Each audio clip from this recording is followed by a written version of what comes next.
కలిసొచ్చే కాలం వస్తే నడిచొచ్చే కొడుకు పుడతారని ప్రస్తుతం ఎన్నికల్లో గెలిచేస్తామని భావిస్తున్నటువంటి చంద్రబాబు గారి ఆస్తులు కూడా భారీగా పెరుగుతున్నాయి. ఎందుకంటే హెరిటేజ్ వాళ్ళ కుటుంబ సంస్థ, ఆ తర్వాతన ఫీచర్స్కి అమ్మినా ఆ సంస్థ దగ్గర నుండి షేర్లు భారీగా తీసుకున్నారు. ఆ షేర్ల వాల్యూ భారీగా పెరిగింది, భారీగా బోనస్ వస్తుంది. తాజాగా చూస్తే హెరిటేజ్ ఫుడ్స్ గడిచిన ఆర్థిక సంవత్సరం మార్చితో ముగిసిన చివరి త్రైమాసికంలో ప్రోత్సాహకర ఫలితాలను ప్రకటించింది.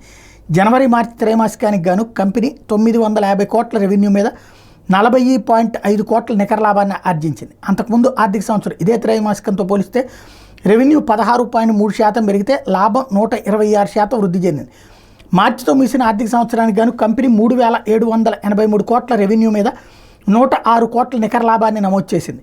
22-23 ఆర్థిక సంవత్సరంతో పోలిస్తే రెవెన్యూ 17.1%, లాభం 83.6% పెరిగింది. త్రైమాసిక సమీక్షా కాలంలో పాల విక్రయాలు 3.74% వృద్ధి చెందితే పాల సేకరణ రోజుకి 15.9 లక్షల లీటర్లుగా ఉన్నట్టు కంపెనీ ప్రకటించింది.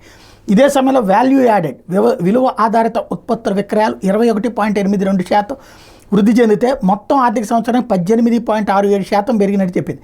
ఆర్థిక ఫలితాలు ప్రోత్సాహకరంగా ఉండటంతో ₹5 ముఖ విలువ కలిగిన ప్రతి షేర్కి ₹2.5 50% తుది డివిడెండ్ కంపెనీ డైరెక్టర్ల బోర్డు సిఫార్సు చేసింది.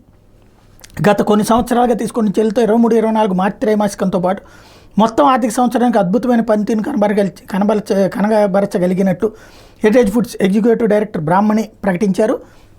అదే సందర్భంలో ఇప్పుడు ఈ మేర డబ్బులు భారీగా వీళ్ళ షేర్లు పెరిగితే తద్వారా ఇప్పుడున్నటువంటిది ఒకవేళ 100 కోట్లు ఉందనుకుంటే 150 కోట్ల ఆదాయం అవుతుంది.